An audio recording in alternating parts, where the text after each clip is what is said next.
কুলসুম একটু কোনো কথা শোনো। কইবা না আমার লগে। কথা শুনো না, আমার কথা শুনো। কোনো কুলসুম, কথা কইবা না আমার কুলসুম লগে। থামো। তুমি তো অবুঝ কেন? যাও ঘরে যাও। যাও না তোমার ঘরে। যার আমার কোনো কথার দাম নাই, হের লগে আমার কোনো সম্পর্ক নাই। ফাতেমা, পাগলামি করো না। চল, ঘরে চলো। যাও না। কি হইছে ভাবি? বিষয় কি? ফাতেমারে নিয়ে কই যান? কোনো আনে যায় না, তুই ঘরে যা মাকসুদ।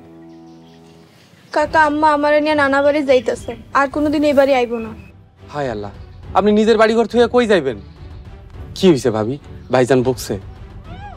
কে আমারে বকবো? কার এত বড় সাহস? আমি উচিত কথা কইতে কাউরে ছাড়ি না। ওরে আমার উচিত বেগম রে, পারা তো খালি আমার লগে।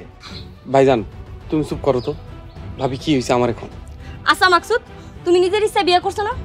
তোমার এখন ঘর হইছে, সংসার হইছে, তুমি এখন নিজের ব্যবস্থা নিজে করো। ভাবি, উনি নিজের ইচ্ছা আমারে বিয়ে করেন নাই, সবই ষড়যন্ত্র ছিল।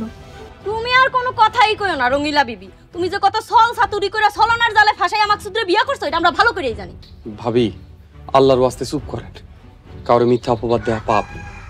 বেচারি এই বাড়িতে আইছে 24 ঘন্টা হয়নি। মাকসুদ, তুই কারে কি বুঝাস?